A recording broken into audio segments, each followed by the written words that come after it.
வாழ்க வளமுடன். ஐயா கேக்குதுங்களா? கேக்குது ஐயா. வாழ்க வையகம், வாழ்க வையகம், வாழ்க வளமுடன். குரு வாழ்க, குருவே துணை. இந்த இனிய மாலை பொழுதிலே உலக சமுதாய சேவா சங்க ஐடி இயக்குநரகமும் மும்பை மண்டலமும் இணைந்து நடத்தும் இந்த மாலை நேர தவ தத்துவ நிகழ்ச்சியில் தங்கள் அனைவரையும் சந்திப்பது மிகுந்த மகிழ்ச்சி. ஒரு இனிமையான அழகான தொகுப்புரையை கொடுத்து இதனை துவக்கி வைத்த திருமாரணையா அவர்களுக்கும் நன்றி. இன்னைக்கு நம்ம சிந்தனைக்கு தலைப்பாக எடுத்துக்கிட்டோம் அப்படின்னா, அதாவது ஸ்லைட் தெரியுதுங்களா என்னது? ஆமா, அந்த வள்ளுவர் இது தெரியுதுங்களா? தெரியுது. ஓகே ஓகே, நன்றிங்க. ஸோ வாழ்க வளமுடன். தடங்களுக்கு மன்னிக்கவும். அதாவது நம்ம ஒவ்வொரு நாளும் அழகழகா நல்ல உரைகளை கேட்டுக்கொண்டே வருகிறோம். வேதாத்திரியத்துல நம்மளை மேலும் மேலும் ஈடுபடுத்துவதற்கு நம்ம தம்மாலான முயற்சிகளை அங்கங்க பார்த்துக்கிட்டே வரோம்.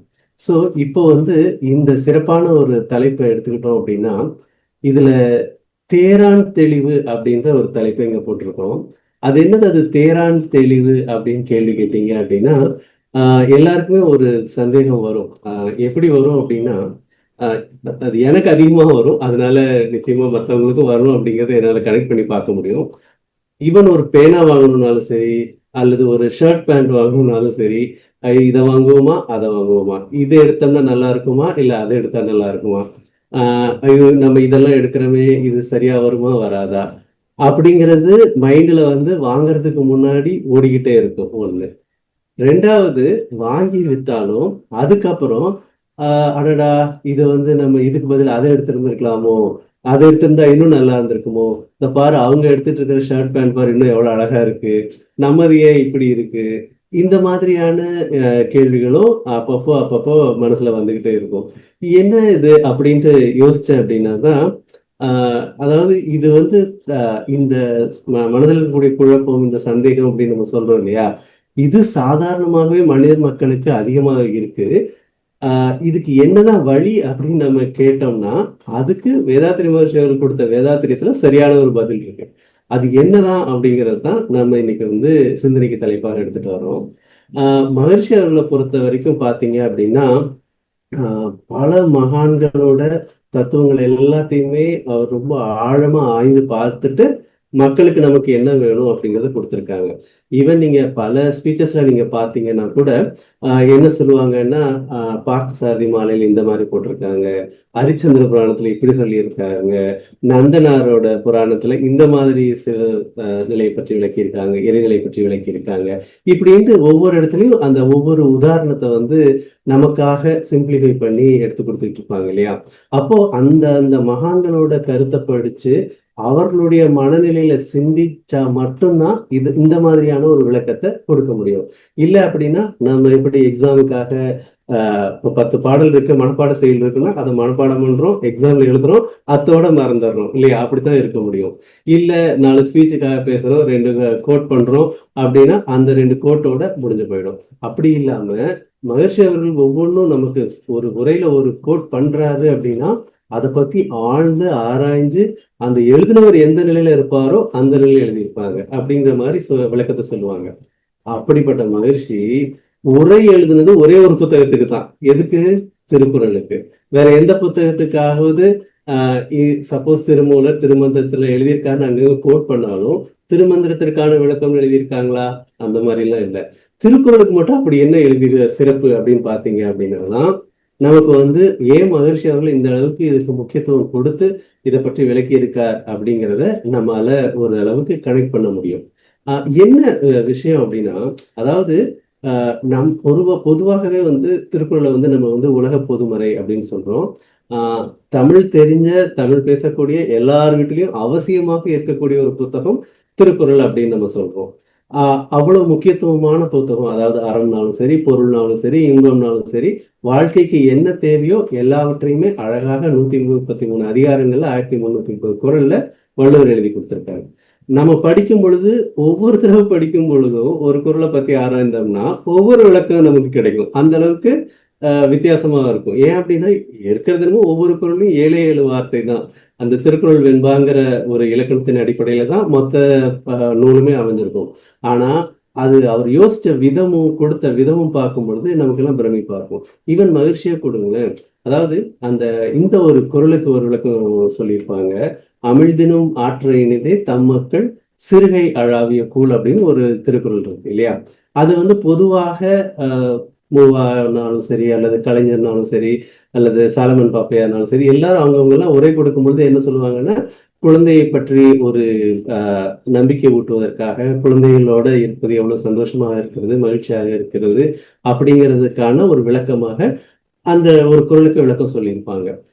அதாவது ஒரு குழந்தை கை வச்சிருந்தா அந்த கூழ் வந்து அமிர்தத்தை விட சுவையாக இருக்கும், டேஸ்டாக இருக்கும் அப்படிங்கிற மாதிரியான ஒரு விளக்கத்தை தான் எல்லாருமே கொடுத்திருப்பாங்க. ஆனா மகர்ஷி அவர்கள் எப்படி அதுக்கு விளக்குவார்னு பாத்தீங்களா? அதாவது அவர் என்ன சொல்லுவாங்க அப்படின்னா, அதாவது மனிதனுக்குள்ள இருக்க ஜீவகாந்த திணிவு இவ்வளவுதான். அதாவது ஒரு கெப்பாசிட்டி, ஒரு யூனிட்ல வச்சுக்கோங்க. இப்ப நம்ம ஒருத்தர் 6 அடி இருக்காரு, அல்லது 7 அடி இருக்காரு, அல்லது 5.5 அடி இருக்காரு அப்படின்னா, அந்த உயரத்துக்கு ஏற்றவாறு அந்த உடல்ல வந்து உயிர்த்துகள் ஓடிக்கிட்டே இருக்கும், ஜீவகாந்த திணிவு இருந்துகிட்டே இருக்கும். அந்த எந்த திணிவு இப்போ 6 அடி மனிதனுக்கு இருக்கோ, அதே திணிவு ஒரு 1.5 அடி 1 அடி குழந்தையில இருந்ததுன்னா எப்படி இருக்கும்? பயங்கர பவர்ஃபுல்லா இருக்கும் இல்லையா? அதனாலதான் அந்த குழந்தை சிரிக்குது, பல்லு இருக்கோ இல்லையோ நமக்கு ரொம்ப சந்தோஷமா இருக்கு. அந்த குழந்தைய பார்க்கணும் அப்படின்னாலே நம்ம கையில தூக்கி வச்சுக்கணும்னு ஆசைப்படுறோம், கொஞ்சணும்னு ஆசைப்படுறோம். இதெல்லாம் நம்ம பண்றோம். ஏன் பண்றோம்?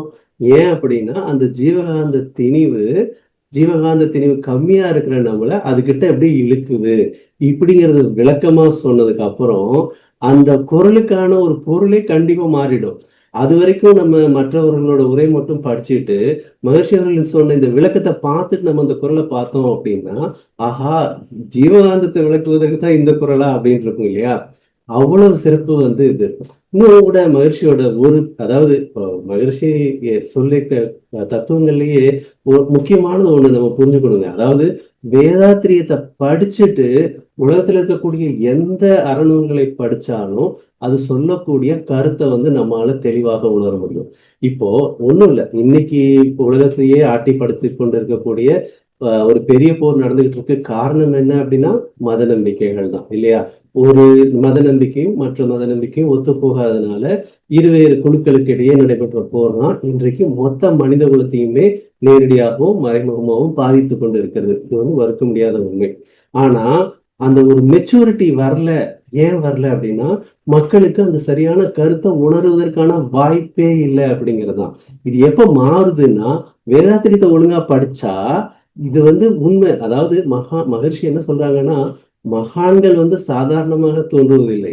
எப்பொழுது வாழக்கூடிய மக்களுக்கு அறிவு தேவை இருக்கோ, இயற்கை பற்றிய ஒரு தேவை நான் தெரிஞ்சுக்கணும், உண்மைகளை உணரணும் அப்படிங்கிற ஒரு வேகம் வருதோ, அப்போ அவர்களுக்கு அந்த விளக்கத்தை கொடுப்பதற்காக இயற்கை ஒருவரை தேர்ந்தெடுத்து அவர்கள் மூலமாக தன்னை வெளிப்படுத்துகிறது, தன் உண்மையை வெளிப்படுத்துகிறது.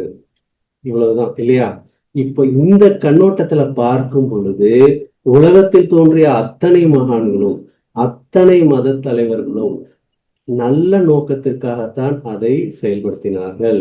ஆனால் பிற்காலத்தில் முறையாக அதை அறியாதவர்கள் அந்த அரியணையில் அமரும் பொழுது சிக்கல்கள் உருவாகிறது, பிரச்சனைகள் உருவாகிறது. இதை இன்னும் ஒரு சின்ன உதாரணத்துல நம்ம பார்த்தோம்னா இன்னும் நம்ம தெளிவாக தெரிஞ்சுக்கலாம்.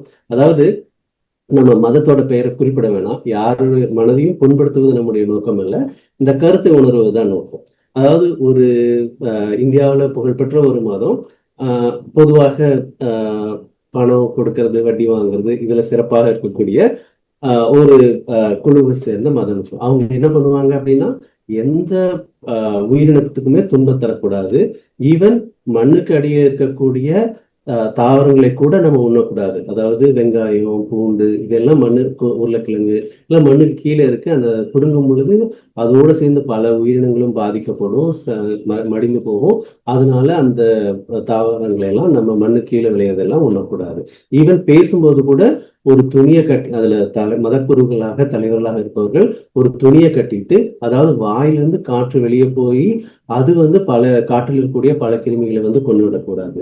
இவன் நடக்கும்போது கூட தோல் செருப்பு போட்டோம் அப்படின்னா அந்த தோலே ஏதோ ஒரு விலங்கினுடைய உயிரினத்தினுடைய ஒரு பகுதி தான். அதனால அதுக்கு துன்பம் தரக்கூடாது. அதனால வெறும் காலிலேயே நடக்கணும், இல்லது மர உரியில் நடக்கணும் அப்படின்னு. இப்போ அவங்க நடக்கும் பொழுது கூட அது ஏதாவது மண்ணில் இருக்கக்கூடிய உயிரினங்களை பாதிச்சிருமோ அப்படிங்கிறதுக்காக ஒரு விளக்குமாறு வச்சு சீடர்கள் எல்லாம் கூட்டிக்கிட்டே வருவாங்க, அவங்க நடந்துகிட்டே போவாங்க.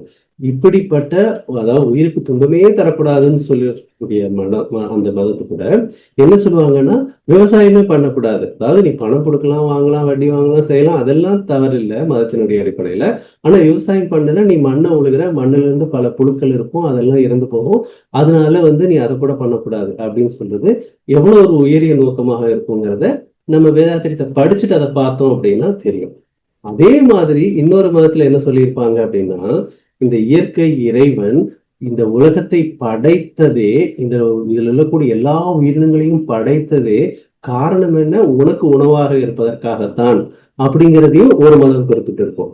அந்த மதம் சொன்ன காரணம் என்ன, அந்த மதத்தினர், அந்த உருவாக்கியவர்கள் வாழ்ந்து கொண்டிருந்த இடங்களில பயிர் உற்பத்தி செய்யக்கூடிய வாய்ப்பு வசதிகள் ரொம்ப ரொம்ப ரொம்ப குறைவு. அப்படி இருக்கும் பொழுது நீ மற்ற உயிரினங்களை சார்ந்துதான் வாழ வேண்டும்ங்கிற ஒரு நிலையில இருக்கக்கூடிய குழுக்களுக்கு மத்தியில அந்த மதம் உருவானது, அந்த அறநெறிகள் உருவானது. அதனால அவர்கள் அங்க சொன்ன காரணங்கள் சரிதான் அப்படிங்கிற ஒரு பார்வையில தான் நமக்கு அது விளக்கம். அதாவது அதை எப்படி அவங்க சொல்லலாம், எப்படி மற்ற உயிரை கொல்லலாம், அதுவும் வேதாத்திரியத்தை படிச்சு நம்ம அதை ஏத்துக்க முடியுமா இப்படிங்கிற ஒரு கேள்வி எல்லாம் வரலாம். ஆனா எங்க சொன்னாங்க, எதுல சொன்னாங்க அப்படிங்கிறத நம்ம பார்த்துட்டோம் அப்படின்னா நமக்கு அந்த கொள்கை கூட தவறான கொள்கையாக இருக்காது. இப்போ சிக்கல் என்ன அப்படின்னா, நம்ம ஒரு இடத்துல இருந்துகிட்டு மற்றவங்களை பார்க்கும் பொழுது அவங்க பண்றது சரியா தவறா அப்படிங்கிற ஒரு கேள்விதான் நமக்கு வரும்.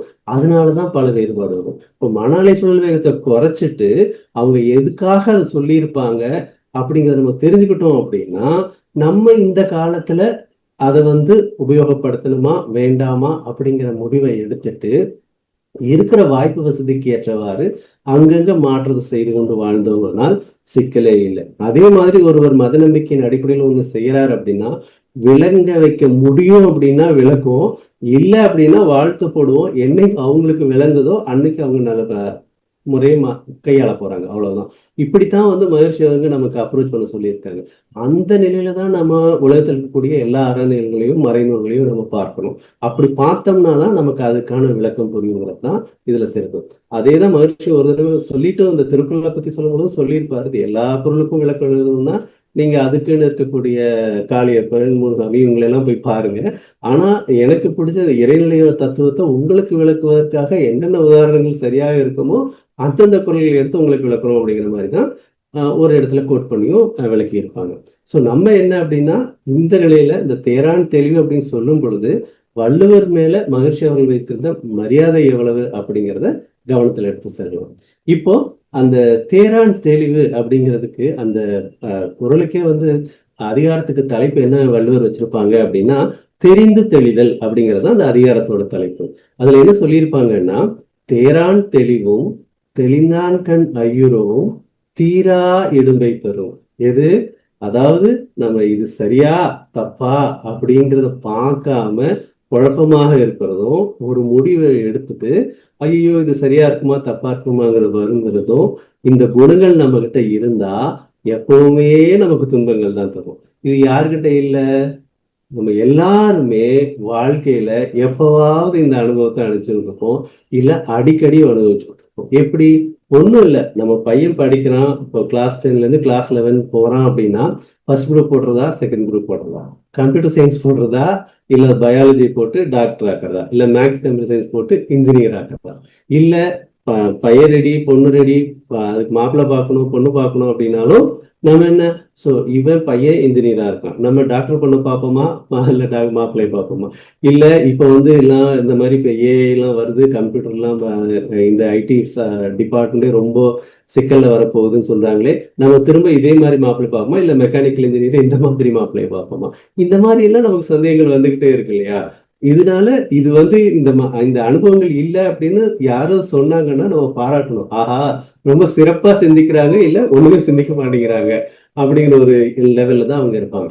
இது ஏன் காரணமா இருக்கு அப்படின்னா, அதாவது பொதுவாகவே நம்ம வாழ்ந்துகிட்டு இருக்கும் பொழுது இந்த பல ஆங்ஸைட்டின்னு சொல்லக்கூடிய ஒரு இது, அதாவது நம்ம ஒவ்வொருவருமே மனதுக்குள்ள வந்து நிறைய அந்த குல்லா தைச்சு வச்சிருக்கோம். ஒவ்வொருத்தர் மேலேயும் இது இப்படி இருக்கணும், இது இப்படி இருக்கணும், இது இப்படி நடக்கணும், அப்படி நடக்கணும்.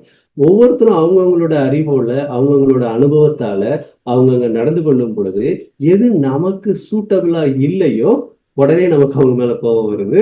அந்த நிகழ்ச்சி வந்து நம்ம எதிர்பார்த்த மாதிரி நடக்காத பொழுது அங்க சிக்கல் வரும். அத மகிழ்ச்சி விளக்கும் பொழுது எப்படி விளங்கியிருப்பாங்க அப்படின்னா, அதாவது நம்ம என்னென்ன எண்ணம் எல்லாம் நினைக்கிறோமோ அதெல்லாம் வந்து மூளையில அப்படியே ஒரு வரிக்கோடுகள் மாதிரி பதிவாகிக்கிட்டே இருக்கும். நம்ம நடக்கும் பொழுது, அதாவது நம்ம எண்ணினபடியே அங்க நிகழ்ச்சி நடக்குது அப்படின்னா, ஜீவகாந்த அந்த மூளை வரிக்கோடுகள்ல பாயும் பொழுது அப்படியே சீராக பாயும். அது நமக்கு வந்து சந்தோஷமாக இருக்கும். ஆனா நடக்கிறது நம்ம எதிர்பார்த்ததுக்கு மாறாக இருக்கு அப்படின்னா, ஜீவகாந்தம் அந்த வரிக்கோடுல நுழையுது, ஆனா எதிர்பார்த்த மாதிரி அங்க இல்ல. அதனால இங்க அங்க அங்கன்ட்டு அலைச்சலாகுது. அந்த மாற்றம் தான், அங்க உரசல் உருவாகிறது தான் மனதிற்கு துன்பமாக வருகிறது அப்படின்னு. இப்ப இதை நம்ம நல்லா பிக்ஸ் பண்ணிக்கிட்டோம் அப்படின்னா நமக்கு இந்த தெளிவுங்கிறது கிளியரா புரிய ஆரம்பிச்சிடும். அதாவது எங்க ஏமாற்றங்கள் வருகிறது அப்படின்னா, எதிர்பார்ப்புகள் இருக்கக்கூடிய இடங்கள்ல எதிர்பார்ப்புகளுக்கு ஏற்றவாறு சூழ்நிலைகள் இல்லை அப்படிங்கும் பொழுது நடக்கக்கூடிய நிகழ்ச்சிகளுக்கான காரணங்களை நாம அறியாம இப்படித்தான் நடக்கணும், அப்படித்தான் நடக்கணும்னு மனசுல ஒரு கோட்டையை கட்டி வச்சுக்கிட்டு நம்ம அங்க ஹேண்டில் பண்ணும் பொழுதுதான் சிக்கல்கள் வருது. அதனாலதான் அந்த குழப்பங்கள் வருது. இது எங்க வருது? எல்லா இடத்துலயும் வருது. ஈவன் ஒரு எக்ஸாமுக்கு போகணும்னா கூட, நம்ம எக்ஸாமுக்கு நாளைக்கு காலையில எக்ஸாம் இன்னைக்கு உட்காந்து படிக்கணும்னா இந்த கேள்வி வருமா, அந்த கேள்வி வருமா, இந்த கேள்விக்கு நல்லா ப்ரிப்பேர் பண்ணி பார்ப்போமா, அந்த கேள்விக்கு நல்லா ப்ரிப்பேர் பண்ணி பார்ப்போமா. ஐயோ, நமக்கு தெரிஞ்ச கேள்வி மட்டும்தான் எக்ஸாம்ல வரணும், தெரியாது நம்ம படிக்காதது வரவே கூடாது. இந்த ஆங்ஸைட்டி இருக்கா? எல்லா மாணவர்களுக்குமே இருக்கு. அதாவது மொத்த புத்தகத்தையுமே நன்றாக படிச்சு கரைச்சு குடிச்சிருந்தாலும் சரி, 3 model exam, 4 model exam, 10 model exam எழுதினாலும் எக்ஸாமுக்கு போறதுக்கு முன்னாடி அந்த ஒரு ஆங்ஸைட்டி இருக்கதான் செய்யுது. இது ஒண்ணு fear of missing out, FOMO அப்படின்னு சொல்லுவோம் இல்லையா? அதாவது என்ன அப்படின்னா, நம்ம பாக்குறோம், பக்கத்து வீட்டுக்காரங்களை பாக்குறோம், சொந்தக்காரங்களை பாக்குறோம், அவங்க இப்படி இருக்காங்க, அவங்க அப்படி இருக்காங்க, நம்ம அந்த அளவுக்கு விருப்பமா இல்லையா, நம்ம விட அவங்க நல்லா இருக்காங்க, நம்ம விட அவங்களோட நாம நல்லா இருக்கிறதுக்கு என்ன பண்ணணும், இந்த மாதிரியான எண்ணங்கள் சாதாரணமாக வரக்கூடிய அளவுக்கு நமக்கு வந்து அந்த தன்முனைப்புங்கிறது அதிகமாக இருக்கு. அதாவது என்ன சொல்ல வர்றாங்க மகிழ்ச்சி இந்த இடத்துலங்கிறது கொஞ்சம் அப்படி சிந்தனைக்கு எடுத்துக்குவோம். அதாவது இயற்கை தான், இறைவெளி தான் எல்லாமாகவும் மாற்றம் அடைஞ்சிருக்குதுங்கிறது தான் நம்ம அடிப்படை தத்துவம், அத்வைத தத்துவம் அப்படின்லாம் நம்ம சொல்றோம். அப்ப நாம இருக்கிற மாதிரிதான் ஒவ்வொரு நபரும் இருப்பாங்க உலகத்துல. நம்ம குடும்பத்தினராக இருந்தாலும் சரி, நண்பர்களாக இருந்தாலும் சரி, அண்டை வீட்டக்காரர்களாக இருந்தாலும் சரி, சக பணியாளர்களாக இருந்தாலும் சரி, நம்ம சக மனிதர்களாக, சக நாட்டினராக, சக மாநிலத்தவராக யார் இருந்தாலும் சரி. ஆனா நாம அவங்களோட சிறப்பாக இருக்கணும் அப்படிங்கிற ஒரு தன்முனைப்பு இருக்கு இல்லையா? அதுதான் இந்த எல்லாத்துக்கும் நமக்கு வந்து சிக்கலை உருவாக்குது.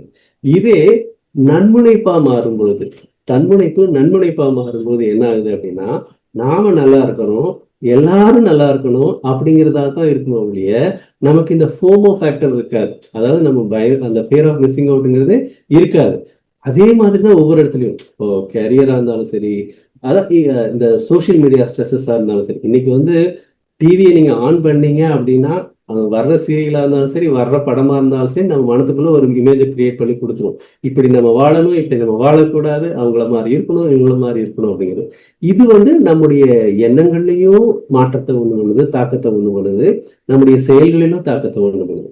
அதனால ரொம்ப ஜாக்கிரதையாக இந்த தத்துவத்தை நாம உணர்ந்துக்கணும், வாழ்க்கையில நம்ம கடைபிடிக்கணும். ஈவன் இன்னும் ஒரு உதாரணத்தை நான் சொல்றேனே, அதாவது நம்ம வந்து இந்த நெஞ்சு வலி அப்படிங்கிறதெல்லாம் இன்னைக்கு பாக்குறோம் இல்லையா, அந்த ஹார்ட் அட்டாக் அப்படிங்கிறதெல்லாம் பாக்குறோம். பொதுவாக என்ன சொல்லுவாங்கன்னா, ஒரு 200 வருடங்களுக்கு முன்னாடியோ 100 வருடங்களுக்கு முன்னாடியோ இந்த மாதிரி டயபெட்டிங்கிற பிரச்சனையே இல்லை, நீரிழிவு நோய்ங்கிற காரணமே இல்லை, நெஞ்சு வலிங்கிறதே கேள்விப்பட்டது இல்லை, இப்படின்லாம் ஒரு சிலர் சொல்லுவாங்க. ஆனா இந்த நெஞ்சு வலியை பத்தி வள்ளுவர் வந்து அப்பவே எழுதி வச்சிருக்காரு. 2000 வருஷத்துக்கு முன்னாடி திருக்குறள் எழுதும் பொழுதே. அதுவும் எந்த அதிகாரத்துல? இதே அதிகாரத்துல என்ன எழுதியிருப்பாரு? தெரிந்தான் தெளிவின் கெடுவது போல நெறிந்தான் நெஞ்சு நோய் தரும். இன்னொரு குறள்ல தெரிந்து தெளியா தெளிவு நெறிந்து நெஞ்சு நோய் தரும். அதாவது ஹார்ட் அட்டாக் வரும் அப்படின்னா, ஹார்ட் அட்டாக் வருது அப்படின்னா காரணம் இதுதான். எது? தெளிவில்லாததுனாலதான், தெரிந்து தெரியாத காரணத்தினால்தான். அப்போ இப்போ நம்ம ஹார்ட் அட்டாக்கு வந்து சுகரு, டயபெட்டிஸ் இவ்வளெல்லாம் காரணத்தை சொல்றோம். அதுக்கு பைபாஸ் பண்ணணும், ஏஞ்சியோ பண்ணணும், நீ பேஸ் மேக்கர் வைக்கணும்ட்டு. உண்மையில என்ன அப்படின்னா, வள்ளுவர் சொன்ன காரணம் இந்த தெரிந்து தெளிதலை பத்தி நீ சரியா தெரிஞ்சுக்கிட்டு உன்னுடைய வாழ்க்கையை நீ நடத்துற அப்படின்னா நெஞ்சு நோய் வராது. வந்தது, அதாவது அது சரியா தெரியாம உன்னுடைய வாழ்க்கையை நீ நடத்திக்கிட்டு இருக்க அப்படின்னா ரெடி ஆயிக்கோ, உனக்கு இருதய நோய் நெஞ்சு நோய் வரும் அப்படிங்கிறது தான் அந்த காலத்திலேயே சொல்லிட்டு போயிட்டார். அப்போ நெஞ்சு வலி இப்போ வந்தது இல்லை, காலங்காலமாக இருக்கு. ஏன்?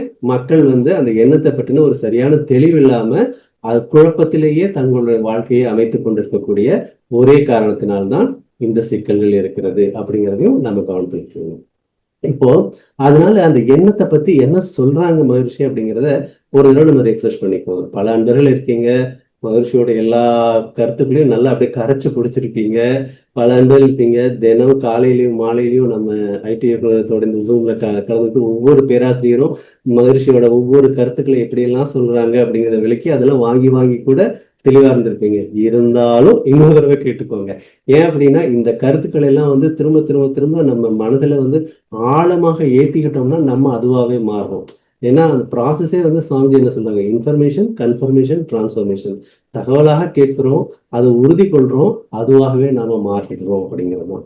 ஸோ அப்போ இந்த என்ன தத்துவத்தை சொல்றாருங்கிறத நம்ம புரிஞ்சுக்கிட்டு அதை நம்மள மாத்திக்கிட்டோம் அப்படின்னா அதை ஹேண்டில் பண்றது நமக்கு ரொம்ப ஈஸியா இருக்கும். என்ன சொல்ல வர்றாங்க மகர்ஷி? அடிப்படையா அந்த உடல் அப்படின்னு நம்ம இருக்கக்கூடியது வந்து பஞ்சபூதத்தாலான ஒரு கூட்டு, அதாவது மேட்டர் அப்படின்னு சொல்லுவத சயின்ஸ்ல சொல்ல வர்றது. அதை எப்படி சொல்ல வர்றோம்? மேட்டர் அப்படின்னு சொல்லும் பொழுது அது வந்து திட, திரவம், வாயு அப்படிங்கிறத வந்து நம்முடைய மேற்கத்திய அறிவியல்ல படிப்போம்.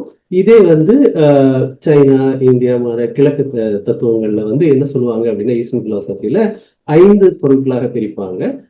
பிருத்திவி, அப்பு, தேயு, வாயு, ஆகாசம் அப்படிங்கிறது. அதாவது திடம், திரவம், காற்று, அழுத்த காற்றுன்னு சொல்லக்கூடிய நெருப்பு, அப்புறம் அடிப்படை சொல்லக்கூடிய விண் அப்படிங்கிறதுனால இந்த பஞ்சபூதத்தாலான கூட்டு உடலாக எப்போ வரைக்கும் செயல்படும்னா அதுல அந்த உயிர் துகள்கள் ஓடிக்கொண்டே இருக்கிறது தான். இந்த உயிர் துகள்ங்கிறது என்ன? அதே விண் துகள்கள் ஜடப்பொருட்கள் இருக்கும் பொழுது நம்ம வந்து அதற்கு விண் துகள்கள், ஃபண்டமெண்டல் எனர்ஜி பார்ட்டிகிள் அப்படின்னு சொல்றோம். அதே நம்முடைய உயிர்கள்ல வரும் பொழுது அது தனக்குரிய ஓட்டத்தை அமைத்துக் கொள்ளும் பொழுது அந்த ஓட்டத்தை நாம உயிரோட்டம் சொல்றோம், அந்த விண் துகள்களை உயிர் துகள்கள் சொல்றோம். இவ்வளவுதான். ஸோ இந்த உயிர் துகள்கள் ஓடிக்கொண்டே இருக்கிற வரைக்கும் அது உயிர். அந்த ஓட்டம் நின்று போகுதுன்னா அந்த உயிர் துகள்கள் விண் துகள்களாக அறியப்படுகிறது. அந்த உயிர் வந்து ஜடப்பொருளாக அறியப்படுகிறது. அந்த ஜடப்பொருள்கள் திரும்ப பஞ்சபூதங்களாகவே மாற்றம் அடைந்து விடுகிறது. இதுதான் அங்க உயிர்க்கும் உயிரற்றதுக்கும் உள்ள வித்தியாசம். இப்போ அந்த உயிர் துகள்கள் சுழன்று கொண்டே இருக்கிறது அப்படின்னா அங்க ஒரு முக்கியமான இயக்கம் நடக்குதுன்னு மகிழ்ச்சி சொல்றாங்க. அதுக்கு தமிழ்ல அவர் சொல்ற விதி வந்து துல்லிய சமதள சீர்மை விதி. இங்கிலீஷ்ல அதுக்கு பேர் கொடுக்கும் பொழுது ஸ்பெசிபிக் கிராவிட்டி பிரின்சிபல் அப்படின்னு சொல்றாங்க. என்ன சொல்றாங்க அப்படின்னா, எந்த பொருள் சுழன்றாலும் கனமான பொருட்கள் எல்லாம் மையத்தை நோக்கி வந்து கொண்டே இருக்கும், லேசான பொருட்கள் எல்லாம் உங்களுக்கு வந்து சுற்றுவட்டத்தை பார்த்து போய்கொண்டே இருக்கும். அப்படி போகும் பொழுது அலையாக போகிறது. அந்த அலை ஜட பொருட்கள்ல இருக்கும் பொழுதோ அல்லது வெளியில இருக்கும் பொழுதோ அதை விண்வெளி, விண்காந்தம் அப்படின்னு சொல்றோம். நம்ம உயிர்ல இருக்கும் பொழுது உயிர்காந்தம் அல்லது ஜீவகாந்தம் அப்படின்னு சொல்றோம். இப்போ வான்காந்தம் ஜீவகாந்தமும் எங்க வித்தியாசப்படுது? ஜட பொருட்களிலும் ஜீவன்களிலும் தான் வித்தியாசப்படுகிறது. எங்கிருந்து வருது? இதே உயிர் துகளினுடைய ஓட்டத்திலிருந்து தான் வருகிறது. இந்த ஜீவகாந்தம் எங்கெங்கெல்லாம் என்னென்ன வேலை செய்யுது? நம்முடைய உடல்ல பஞ்சபூதங்களாக இருக்கக்கூடிய கூட்டாக இருக்கக்கூடிய இந்த உடல்ல ஜீவகாந்தம் 5 கருவிகள் மூலமாக வெளிப்படுகிறது. அதைத்தான் ஐம்புலன்கள் என்று தமிழ்லையும் பஞ்சேந்திரியங்கள்னு சமஸ்கிருதத்திலையும் நம்ம பெயர் கொடுக்கிறோம். அப்போ அந்த 5 இந்திரியங்கள் சொல்லக்கூடிய அந்த புலன்கள் என்ன பண்ணுது அப்படின்னா தொடர்ச்சியாக நம்ம உடல்ல இருந்து ஜீவகாந்தத்தை வெளியே போய்க்கொண்டே இருக்கிறது. வெளியே என்ன மாற்றம் நடைபெறுகிறதுங்கிறத உணர்ந்து கொண்டே இருக்கிறது. அதை அப்படியே திரும்ப கொண்டு வந்து நமக்கு சேர்த்து கொண்டே இருக்கிறது. இந்த ப்ராசஸ் எப்ப நடக்குது? கண்டினியூஸா நடந்துகிட்டு இருக்கு. அதனாலதான் வெளியே வந்து வெயில் அடிக்குது, குளிர் அடிக்குது அப்படிங்கிறத நம்மளால எப்பவுமே உணர்ந்து கொள்ள முடிகிறது. அதனாலதான் நம்ம கண்ணுக்கு முன்னாடி என்ன நடக்குதுங்கிறத நம்மளால பார்க்க முடியுது. நம்ம சுத்தி என்ன சத்தம் வருதுங்கிறத கேட்க முடியுது. இந்த நிகழ்ச்சி தொடர்ச்சியாக நடந்து கொண்டே இருக்கிறது. இப்போ இந்த வெளியே போற ஜீவகாந்தம் திரும்ப வந்து நமக்கு இந்த என்ன நடக்குதுங்கிறத உணர்த்துது இல்லையா? இது எல்லாத்தையுமே பதிவு செஞ்சுக்கிட்டு இருக்கிற இடம் தான் நம்முடைய ஜெனட்டிக் சென்டர்னு சொல்லக்கூடிய கருமையம். ஜீன் அப்படிங்கிறது உடல் முழுக்க இருக்கிறது. அந்த ஜீன்களுக்கு எல்லாம் சென்டராக பார்க்கக்கூடியது தான் நம்ம ஜெனட்டிக் சென்டர் அல்லது கருமையம்னு சொல்றோம். இது ஒவ்வொரு ஜீனும் அந்த உணரக்கூடிய அந்த அனுபவங்களை கொண்டு வந்து அந்த உங்களுடைய கருமையத்துல அப்படியே சேர்த்து கொண்டு அப்டேட் பண்ணிக்கொண்டே இருக்கிறது அப்படிங்கிறது.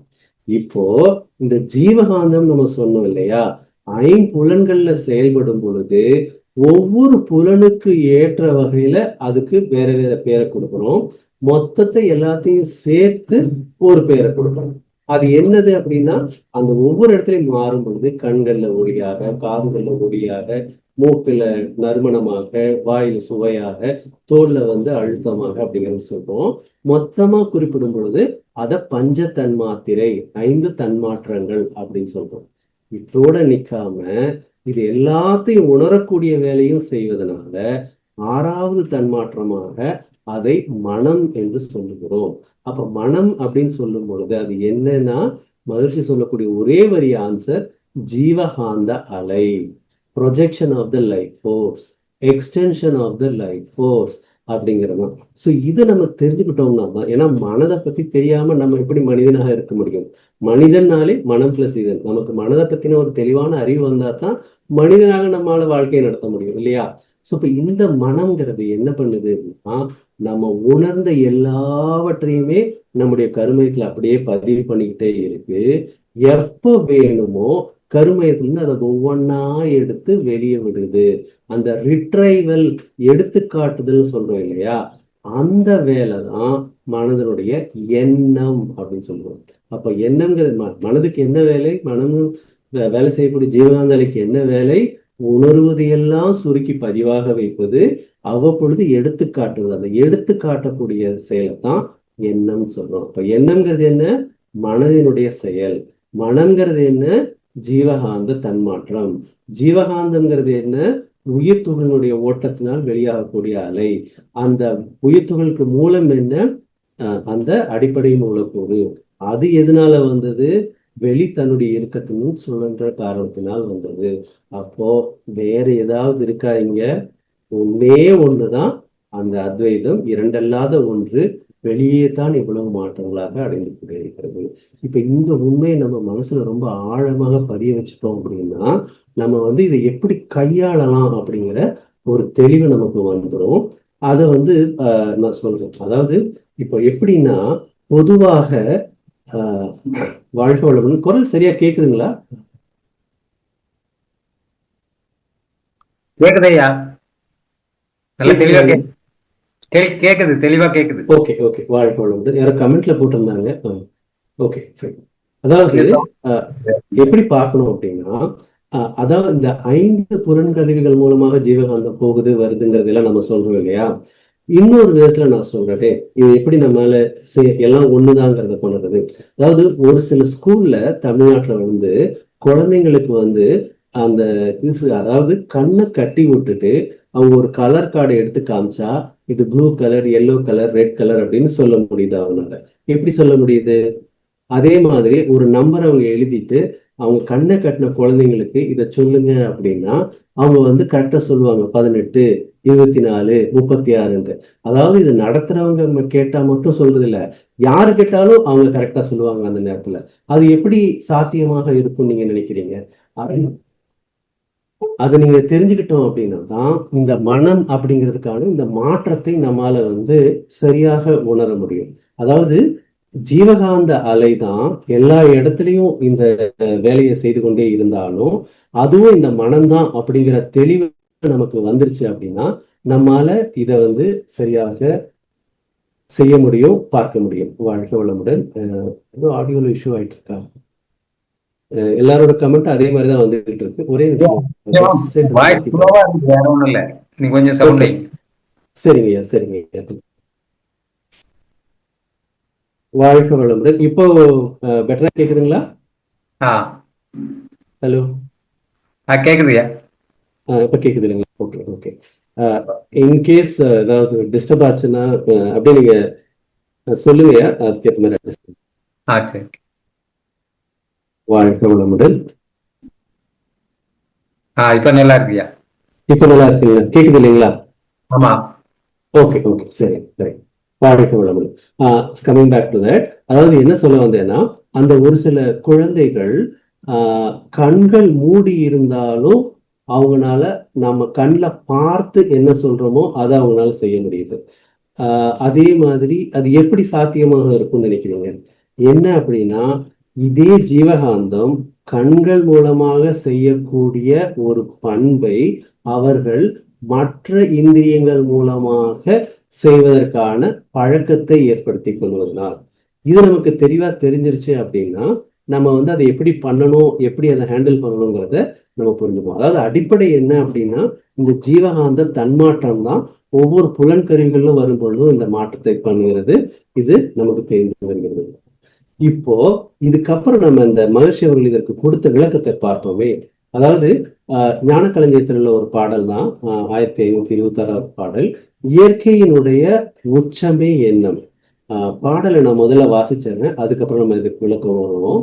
இயற்கையையோ எண்ணத்தையோ தவிர்த்து ஏதேனும் பொருள் நிகழ்ச்சி உள்ளதோ சொல்வீர். முயற்சியெல்லாம் இயற்கை என்ற எல்லைக்குள்ளே மோதி முட்டி இன்ப துன்பம் காணவேயாம்.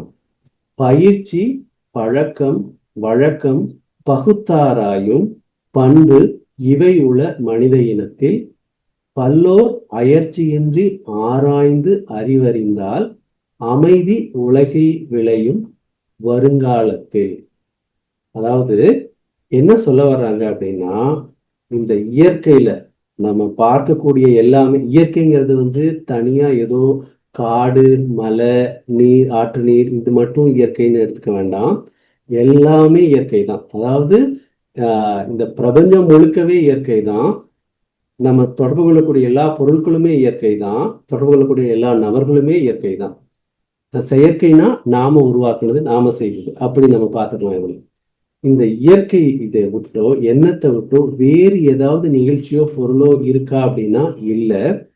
முயற்சியெல்லாம் இயற்கை என்ற எல்லைக்குள்ளே மோதி முட்டி இன்ப துன்பம் காணவேயாம். அதாவது இங்க இன்னொரு தத்துவத்தை நம்ம உணரணும், அதை திரும்ப ஞாபகப்படுத்திக்கணும். என்ன அப்படின்னா, மகிழ்ச்சி அவங்க அடிக்கடி சொல்லுவாங்க, ஃப்ராக்ஷன் டிமாண்ட்ஸ் டோட்டாலிட்டி சப்ளைஸ். அதாவது பின்னம், இயற்கையிலிருந்து இருக்கக்கூடிய ஒரு பகுதி, நாம என்ன கேட்கிறோமோ அதை கொடுப்பது மட்டும்தான் இயற்கையுடைய வேலை. புரிஞ்சுதா? அப்போ வேற ஏதாவது ஆனா ஒண்ணுமே இல்லை. அப்போ நம்ம நடக்கிறது எல்லாமே என்ன அப்படின்னா, இன்னைக்கோ நேத்தோ எப்பவோ மனிதன் விரும்பினதுதான் நடந்து கொண்டே இருக்கிறது. அது வந்து நம்ம தவறா எடுத்துக்க வேணாம். அதாவது இன்னைக்கு இந்த போர் நடக்குதுன்னா கூட காரணம் மனித மனத்தினுடைய வேறுபாடுகள் தான். இவன் அவனை அழிக்கணும், அவன் இவனை அழிக்கணும், இத்தனை பேர் சாகணும், அத்தனை பேர் சாகணும்னு எத்தனையோ பேர் ஏற்படுத்திய ஒரு நெகட்டிவ் வைப்ரேஷன் தான் இன்னைக்கு ஒரு போராக நடந்து கொண்டிருக்கிறது. சமூகத்துல இன்னைக்கு வந்து இத்தனை டெக்னாலஜிக்கல் கருவிகள் வந்திருக்கிறது. இப்ப இந்த மாதிரி ஒரு ஜூம் மாதிரியான ஒரு சர்வீஸ் இருக்கு. நம்ம யாரை வேணாலும் உலகத்துல எங்க இருக்கிறவங்கள வேணாலும் நேரடியாக பார்க்கிற மாதிரி பார்த்து பேசி நம்ம செய்திகளை கொடுத்து பரிமாறிக்கொள்ள முடிகிறது அப்படின்னாலும் அதுவும் மனிதனுடைய விருப்பம் தான். ஸோ மனிதனுடைய விருப்பம் நல்ல நன்முனைப்பாக இருக்கும் பொழுது அதற்கான விளைந்தவைகள் தான் இன்னைக்கு நம்ம அனுபவிச்சுக்கிட்டு இருக்கக்கூடிய சொசைட்டில எல்லா சுகங்களுமே. அதே மாதிரி அந்த நன்முனைப்பு தன்முனைப்பாக மாறி ஆறு தீய குணங்களாக மாறும் பொழுது அதனுடைய விளைவாக தான் சமூகத்துல பார்த்து கொண்டிருக்கக்கூடிய எல்லா துன்பங்களும், போர்னாக இருந்தாலும் சரி, பெரும் நோய்களாக இருந்தாலும் சரி, எல்லா சிக்கல்களாக இருந்தாலும் சரி. ஏன்னா இயற்கைக்கு இருக்கக்கூடிய ஒரே ஒரு பண்பு என்ன அப்படின்னா, நம்ம கேட்பதை கொடுப்பது மட்டும்தான். ஆனா எப்ப கேட்டா எப்ப கிடைக்கும் அப்படிங்கிற ஒரு பண்பு தான் இயற்கையினுடைய அந்த காலம் அப்படின்னு சொல்லக்கூடிய அந்த டைம்ங்கிற ஒரு ஃபேக்டர். இதை பத்தி தனியா நம்ம காலத்தை பத்தி சிந்திக்கலாம். இப்போதைக்கு நம்ம மனதில் என்ன வச்சுக்கணும் அப்படின்னா, ஒண்ணுமே இல்லை. அதாவது நம்ம நினைக்கிறது நல்லதா நினைச்சோம்னா நடக்கிறது நல்லதாகத்தான் நடக்கும். ஆனா மற்ற துன்பங்கள்லாம் நடைபெறுதே அப்படின்னு நம்ம நினைச்சு வருத்தப்பட்டோம்னா காரணம் நமக்கு அதற்கான காரணம் தெரியவில்லை என்பது மட்டும்தானோ ஒழிய இயற்கையிலே எந்த ஒரு தவறுமே கிடையாது. இயற்கைன்னு சொன்னாலும் சரி, கடவுள்னு சொன்னாலும் சரி, பகுத்தறிவுன்னு சொன்னாலும் சரி, நீங்க என்ன வேணாலும் பேரை வச்சுக்கோங்க, அதுல தவறுங்கிறது கிடையவே கிடையாது. தவறு எங்க இருக்குன்னா மனிதனுடைய அறிவின் குறைபாடுல தான் தவறுங்கிறது இருக்கு. அதை நம்ம புரிஞ்சுக்கிட்டோம் அப்படின்னா நம்ம இந்த இயற்கை குத்தம் சொல்ல மாட்டோம். இந்த நிலையிலிருந்து எப்படி நம்ம சரிகாத்துக் கொள்ளலாம், நம்முடைய குடும்பத்தை எப்படி நம்ம பாதுகாத்துக் கொள்ளலாம், நம்ம சமூகம் நல்ல சமூகமாக வாழ்வதற்கு என்ன செய்யலாம், நாம வாழக்கூடிய இந்த உலகத்துல எப்படி அமைதியாக இருக்கலாம் அப்படிங்கிறத நம்ம தெரிந்து கொள்ளலாம்.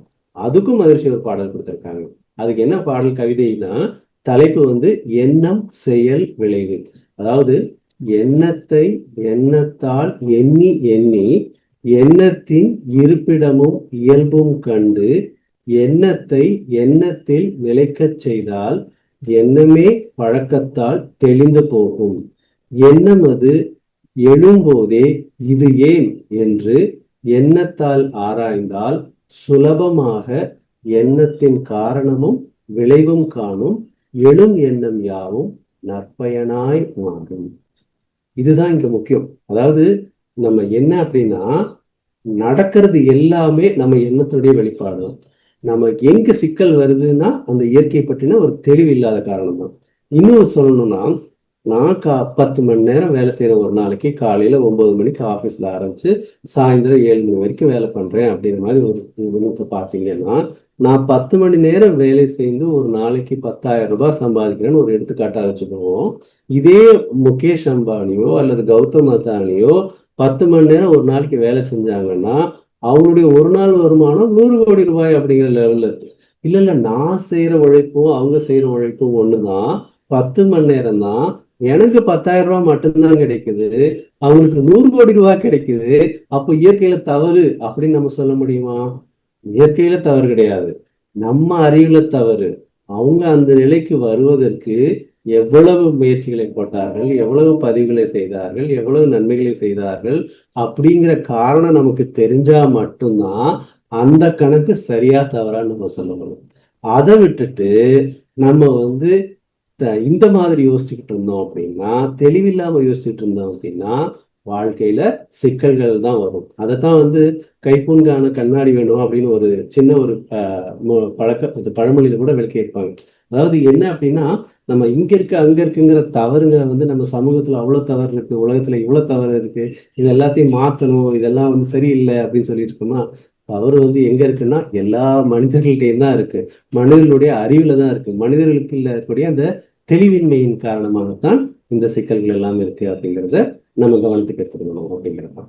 ஸோ இப்போ இந்த தெரிஞ்சுக்கிட்டு இதை நம்ம எப்படி கையாளணும், எப்படி நமக்கு அந்த வள்ளுவர் சொன்ன நெஞ்சு நோய் வராம இருக்கணும், அதாவது தேரான் தெளிவும் தெளிந்தான் கண் ஐயரவும் இல்லாம எப்படி நம்மளால வாழ முடியும் அப்படின்னா, தேன் தெளிகிறதுக்கு மகிழ்ச்சி கொடுத்த சின்ன உதாரணம் என்ன, எண்ணியவெல்லாம் எண்ணியபடியாகும் எண்ணத்தில் உறுதியும் ஒழுங்கும் அமைந்திடில். இது தெரிஞ்சிருச்சா? இப்படின்னா என்ன, நம்ம நடக்கிறது மட்டும்தான் நினைப்போம், நாம நினைக்கிறது மட்டும்தான் நடக்கும். இதை விட இனிமையாக எப்படி வாழ்க்கை வாழ முடியும் இல்லையா? அதாவது இங்க தேரான் தெளிவுங்கிறதுக்கு வாய்ப்பே இல்லை. என்னன்னா நடக்க போறத மட்டும்தான் நம்ம மனசுக்குள்ள எண்ணமாகவே வரும். நம்ம என்னென்ன எண்ணமோ அது எல்லாமே நடைமுறையில் நடந்துகிட்டே இருக்கும். இது எப்போ வரும்? எல்லாருக்குமே இது கிடைக்கும். எப்போ அப்படின்னா நம்முடைய எண்ணத்துல உறுதியும் ஒழுங்கும் அமைந்ததில். ஒழுங்குக்கு என்ன? ஒழுங்குங்கிறது ஒழுக்கங்கிறதுக்கு மகிழ்ச்சி கொடுத்த ஆர்டர். இது யாருக்கும் துன்பம் தராமை. ஒழுங்கு அப்படிங்கிறதுக்கு நம்ம சொல்லும் பொழுது அந்த ஆர்டர் ஆஃப் ஃபங்க்ஷன் அப்படின்னு சொல்லக்கூடிய இயற்கை விதியை பற்றிய நமக்கு தெளிவு. அதாவது இயற்கையில எல்லாமே ஒழுங்கமைப்பாகத்தான் இருந்து கொண்டிருக்கிறது. அந்த ஒழுங்கமைவு உணர்ந்து அதற்கேற்ற மாதிரி நம்ம வாழ்க்கையை நடத்தும் போது நம்ம வாழ்க்கையை சரியாக தெளிவாக நம்மளால எடுத்துட்டு போக முடியும். உறுதியாக இருக்கும்போது, உறுதிங்கிறது எப்போ வரும்? அதுல தெளிவு வந்தா தான் உறுதி வரும். எந்த பயிற்சியுமே சரி, எந்த ப்ராசஸுமே சரி, என்ன நமக்கு வந்து இப்போ மனவளக்கலைன்னு சொன்னா அப்படின்னா, மனவளக்கலை அப்படிங்கிற பேரை சொல்றதுனாலயோ அல்லது மனவளக்கலை புத்தகங்களை படிக்கிறதுனாலயோ நம்ம மனவளக்கலை மன்றத்துக்கு போயிட்டு வர்றதுனாலயோ நமக்கு பலன்கள்லாம் கிடைச்சிருமா? எப்போ அந்த பயிற்சியில நம்ம முறையாக செய்யறோமோ அப்பதான் அந்த பலன்கள்லாம் கிடைக்கும் இல்லையா? எப்போ நம்ம முயற்சியில அந்த பயிற்சிகள் முறையாக செய்வோம், எப்போ நம்ம அந்த தத்துவத்தை உணர்றோமோ அப்பதான் செய்வோம். எப்போ அந்த தத்துவத்தை உணர்வோம், எப்போ நமக்கு அது மேல நம்பிக்கை வருதோ அப்பதான் நம்ம இதெல்லாம் செய்வோம். ஸோ அப்போ முதல் ஸ்டெப் என்ன? தெரிஞ்சுக்கிறோம், அதன் உறுதியா நம்புறோம், பயிற்சி பண்றோம், அதற்கப்புறம் நம்ம அதுக்கான பலன்களை பார்க்கிறோம். ஸோ இந்த நிலையில நம்ம வர்றதுக்கு ஸ்டெப் ப்ராசஸ் இருக்குல்ல, தான் இதைத்தான் நம்ம உறுதி ஒழுங்கு அப்படிங்கிற வார்த்தைகள்ல நம்மளால சொல்றோம். இன்னும் சொல்ல போனோம்னா இது கூட வள்ளுவர் ஒரு அழகான ஒரு உதாரணத்தை கொடுத்திருப்பாங்க. என்ன கொடுத்திருப்பாங்க அப்படின்னா, பொதுவாக வெள்ளத்தனைய மலர் நீட்டம் மாந்தர்தம் உள்ளத்தனைய உயர்வு. அதாவது ஒரு தாமரைப்பூ இருக்குன்னா அதோட உயரம் என்ன அப்படின்னு பார்த்தோம்னா, அந்த குளத்துலயோ ஏரியிலயோ தாமரைப்பூ மலர்ந்துருக்குன்னா, குளத்துல 3 அடி தண்ணி இருந்தா அந்த தாமரைப்பூவோட உயரம் 3 அடி. குளத்துல 6 அடி தண்ணி இருந்ததுன்னா அந்த தாமரைப்பூவோட உயரம் 6 அடி. அதே மாதிரி நம்மளுடைய மனம் எந்த அளவுக்கு உயர்வாக இருக்கிறதோ அப்படித்தான் நம்முடைய வாழ்க்கை இருக்கும். வெள்ளத்தனைய மலர் நீட்டம் மாந்தர்தம் உள்ளத்தனைய உயர்வு. ஸோ நம்முடைய வாழ்க்கை சிறப்பாக இருக்கணும்னா என்ன பண்ணணும்? நம்ம தெளிவாக அதுல வாழ்க்கையை நடத்தணும், உறுதியாக இருக்கணும். இவ்வளவுதான். இதை நம்ம புரிஞ்சுக்கிட்டோம்னா போதும். அப்போ இப்ப ஏன் இவ்வளவு சிக்கல்கள் வருகிறது அப்படின்னா, அதாவது இப்போ பொதுவா நம்ம பார்க்கணுமே எதனால சிக்கல்லாம் வருது அப்படிங்கிறத அப்படியே நம்ம மைண்ட்ல எண்ணி பார்த்தோம்னா நமக்கு வந்து வரும். எப்படி வரும்? ஒண்ணு வந்து இந்த ஆங்ஸைட்டி அப்படின்னு சொல்லக்கூடியது. ஏன் அப்படின்னா, ஐயோ இப்படி நடக்கணும், அப்படி நடக்கணும், அப்படி நடக்கணும், அப்படி நடக்கணும் நம்ம மனசுல கட்டி வச்சுக்கிட்டு இருக்கிற கோட்டை. ரெண்டாவது ஓவர் திங்கிங். என்ன? ஐயோ இப்படி ஆயிடுச்சுன்னா என்ன ஆகும், அப்படி ஆயிடுச்சுன்னா என்ன ஆகும் அப்படிங்கிறது. மூணாவது ஃபியர் ஆஃப் ஃபெயிலியர். ஏன்னா பர்ஃபெக்டா இருக்கணும் அப்படின்னு நம்ம நினைக்கிறோம். அதனால ஏதாவது இங்க அங்க மாறுச்சு அப்படின்னா அச்சச்சோ நம்ம தோத்துறக்கூடாது, நம்ம யாரும் தப்பா நினைச்சிடக்கூடாது, நம்ம பண்றதெல்லாம் சரியா தான் இருக்கணும். இன்னொன்னு செல்ஃப் டவுட் அல்லது லோ எஸ்டீம் சொல்லக்கூடியது. நம்ம மேலே நமக்கு நம்பிக்கை இல்லை. நம்ம எங்க நம்ம இதெல்லாம் சரியா பண்ண முடியும், நம்ம எல்லாம் பண்ணியிருந்தா எப்படியோ என்னவோ இருந்திருக்கலாம். நம்ம எது பண்ணாலும் ஏதாவது ஒரு சிக்கல் வரதான் செய்யும். என்ன செஞ்சாலும் அப்படி, அதாவது நம்ம மேலேயே நமக்கு அந்த நம்பிக்கை இல்லாம இருக்கிறது. இன்னொன்னு பீப்புள் பிளீசிங். அதாவது மற்றவங்களாம் எப்படி நம்ம இதை பண்ணா அவங்க சந்தோஷப்படுவாங்க, நம்மள பாராட்டுவாங்க. அப்போ அவங்க பாராட்டுறதுக்காக நம்ம என்ன பண்ணணும் அப்படின்னு நினைக்கிறது இல்லையா? இந்த மாதிரி லைஃப் ஸ்டைல் ஃபேக்டர்ஸ் இது எல்லாமே. ஆனா இதெல்லாம் மாறணும்னா என்ன? மகிழ்ச்சி சொல்லக்கூடிய அந்த வேதாத்திரிய தத்துவங்கள் தான். என்னது? இந்த 5 அளவு முறை: உணவு, உறக்கம், உழைப்பு, உடலுறவு, எண்ணம்ங்கிறது.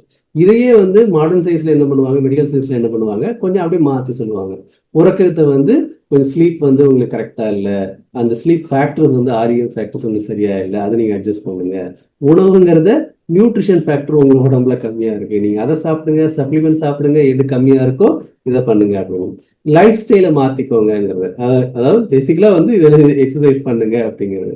இல்லை உங்களுடைய இந்த ஆல்கஹால் மற்ற மாதிரி கன்சம்ஷன்ஸ் இருக்கு அப்படின்னா அதை நீங்க குறைச்சிக்கோங்கன்னு சொல்லுவாங்க. ஸோ இந்த மாதிரி எல்லாம் நம்ம சொல்றது தான் கொண்டு வருவாங்க. சிம்பிளா இன்னொன்று சொல்லணும் அப்படின்னா, மைண்ட்ஃபுல்னஸ் அப்படிங்கிற ஒரு வார்த்தை எல்லாரும் திரும்ப திரும்ப கேள்விப்படுவோம். அதாவது ஒன்று செய்யும் போது அதில் இன்வால்வ் ஆகி செய்யுங்க அப்படிங்கிறது. இப்போ இதெல்லாம் என்ன அப்படின்னு பார்த்தா, மகர்ஷி அவங்க அதுக்கு இதே தான் சொல்லி கொடுத்துருக்காங்க, ஆனா வேற வேற வார்த்தைகளை சொல்லி கொடுத்துருக்காங்க. லைஃப் ஸ்டைல் சேஞ்சுங்கிறது தான் உணவு, உறக்கம், உழைப்பு, உடலுறவு, எண்ணத்துல அளவும் முறையும் வைங்க. அதிகமாகவும் போகாதீங்க, குறைவாகவும் போகாதீங்க. இயற்கைக்கு ஒத்த முறையில நீங்க இருந்துக்கோங்க அப்படின்னு. இது எல்லாத்தையுமே நம்ம மாத்திக்கிட்டே வந்தா தான் நம்ம இந்த ஸ்டேஜுக்கு வர முடியும். இல்லை அப்படின்னா நம்ம சிக்கல்ல மாட்டோம். அதுக்கு தான் அதாவது எண்ணமாராய்தல் பயிற்சி அப்படின்னு நம்ம மகிழ்ச்சி கொடுத்துருக்காங்களா, இது ஒரு முத்தாய்ப்பான பயிற்சி. முதல்ல அகத்தாய்வு நிலை பயிற்சி நமக்கு அதுதான். அதை பண்ணா மட்டும்தான் நம்ம ஆன்மீக வாழ்க்கையிலையும் உயர முடியும், மெட்டீரியல் லைஃப்லயும் மேல வர முடியும். அதாவது இப்ப எப்படி அந்த பயிற்சியை நடத்தினோம்னா, நம்ம எண்ணத்தை நல்லா தெரிஞ்சுக்கிட்டோம் அப்படின்னா நம்முடைய லைஃப் ஸ்டைலையும் நம்ம அதுக்கேற்ற மாதிரி மாத்திக்கலாம்.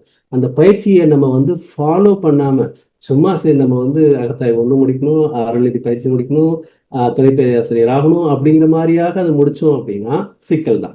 இப்போ அதுக்கு மகிழ்ச்சி என்ன சொல்லுவாங்க, ஒரு சின்ன உதாரணம். அதாவது நம்ம வாழ்க்கையை வாழணும் அப்படின்னா 2 விதமா வாழலாம். இப்போ கங்கை யமுனை மாதிரி பெரிய ஜீவாதார நதிகள்லாம் பார்த்தோம்னா அந்த பக்கம் கரையே தெரியாது. ஒரு சில இடங்கள்ல அவ்வளோ அகலமாக இருக்கும்.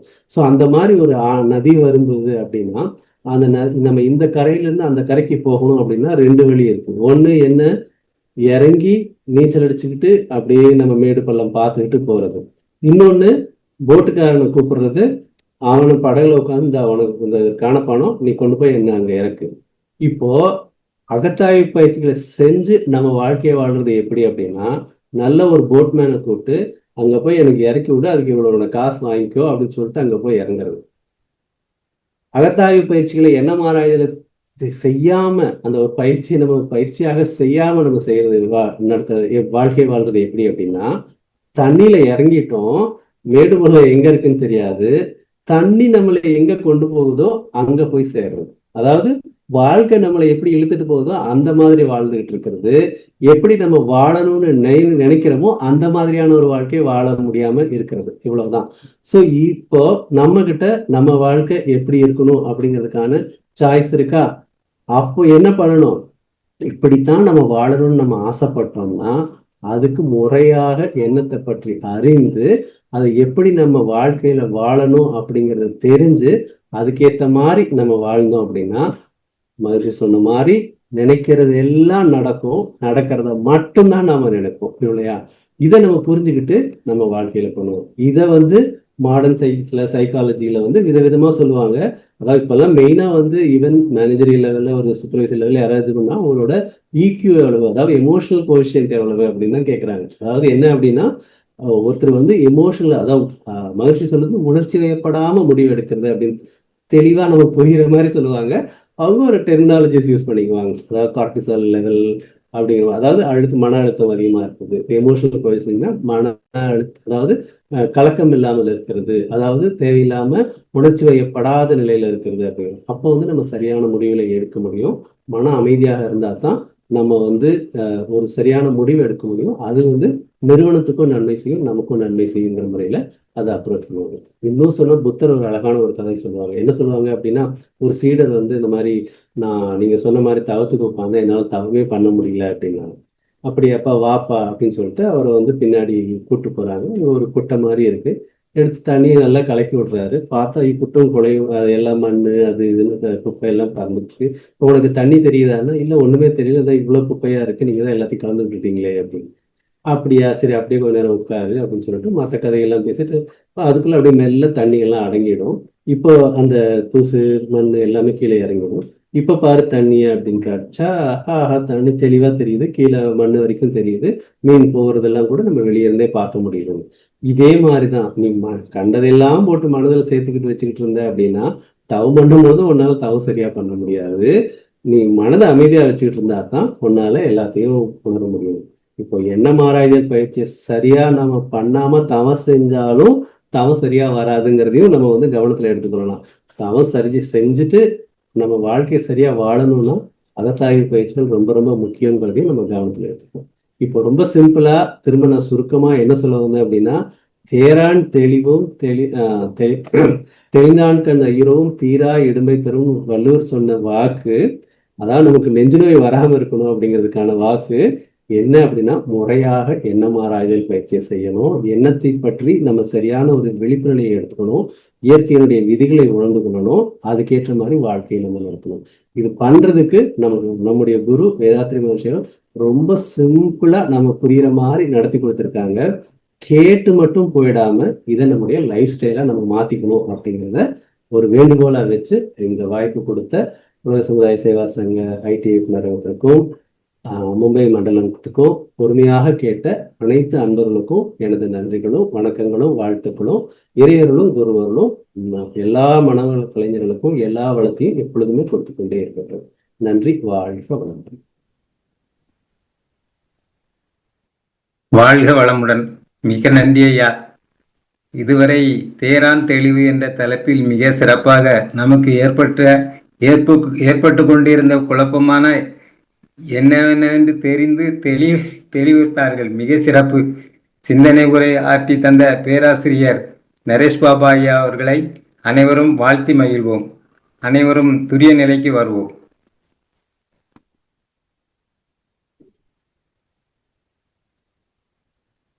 பேராசிரியர் நரேஷ் பாபு ஐயா அவர்கள் வாழ்க வளமுடன். அவர்கள் உடல்நலம், மனநலம் வாழ்க வளமுடன்.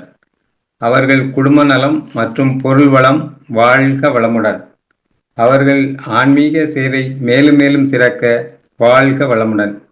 பேராசிரியர் நரேஷ் பாபு ஐயா அவர்கள் உடல்நலம், நீள ஆயுள், நிறை செல்வம், உயர் புகழ், மெஞ்ஞானம் ஓங்கி வாழ்க வளமுடன். இறையருளும் குருவருளும் என்றும் அவர்களுக்கு துணை புரியட்டும். ஐயா அவர்கள் தங்களுக்கு ஏற்பட்ட கேள்வி பதில் நிகழ்ச்சியில் அடுத்ததாக, அதற்கு முன்பாக நாளைய நிகழ்வுகளை பற்றி அறிவிப்புகள். காலை 5:15க்கு 9 மைய தவம் மும்பையிலிருந்து பேராசிரியர் கோபிநாத் ஐயா அவர்களால் நடத்தி தரப்படும். 6 மணிக்கு உடல் பயிற்சி மற்றும் காயகல்ப பயிற்சி பேராசிரியர் சக்திகுமாரவேல் ஐயா அவர்களால் நடத்தி தரப்படும். அனைவரும் கலந்து கொண்டு பயன்பெறுக. காலை 7 மணிக்கு ஆங்கிலத்தில் 9 மைய தவம் நடத்தி தர நரேஷ் பாபா ஐயா அவர்களால் நடத்தி தரப்படும். மீண்டும் காலை 11 மணிக்கு முதுநிலை பேராசிரியர் உழவன் தங்கவேலு ஐயா அவர்களுடைய சிறப்புரை ஆற்ற உள்ளார்கள். அனைவரும் கலந்து கொண்டு பயன்பெறுக. மாலை நிகழ்வாக 5:30 மணிக்கு மகரிஷி அவர்கள் குரலில் துரியாதீத தவம் நடக்க இருக்கிறது. அடுத்து தொடர்ந்து மும்பையிலிருந்து பேராசிரியர் சுந்தரம் ஐயா அவர்கள் முழுமையும் முழுமையின்மையும் என்ற தலைப்பில் சிறப்புரை ஆற்ற உள்ளார்கள். அன்பர்கள் அனைவரும் எல்லா நிகழ்ச்சிகளிலும் கலந்து கொண்டு பயன்பெறுவதோடு தங்கள் மற்றும் உறவினர்களுக்கும் தெரிவித்து ஊக்குவித்து பயன்பெறுமாறு அன்போடு கேட்டுக்கொள்கிறோம். வாழ்க வளமுடன். இப்பொழுது கேள்வி பதில் நிகழ்ச்சிக்குள் செல்வோம். அன்பர்கள் கேள்விகள் எவையேனும் இருப்பின் கைகளை உயர்த்தி தங்கள் விருப்பத்தை தெரிவித்துக் கொள்ளுமாறு கேட்டுக்கொள்கிறோம். தங்களுக்கான வாய்ப்பு வழங்கப்படும் என்பதை தெரிவித்துக் கொள்கிறோம். வாழ்க வளமுடன்.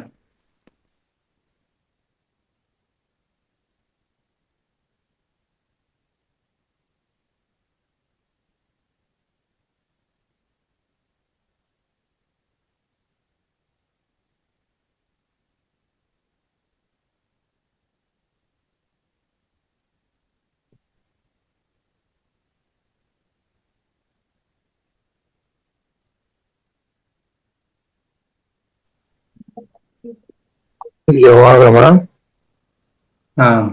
பேசுங்க ஐயாட்ட கேள்வி கேட்கலாம். ஐயா ராஜாராமன் சென்னையில இருந்து பேசுறேன், பழந்தாங்கல இருந்து. நரேஷ் பாபு ஐயா கேக்குதா? கேக்குது பேசுறது?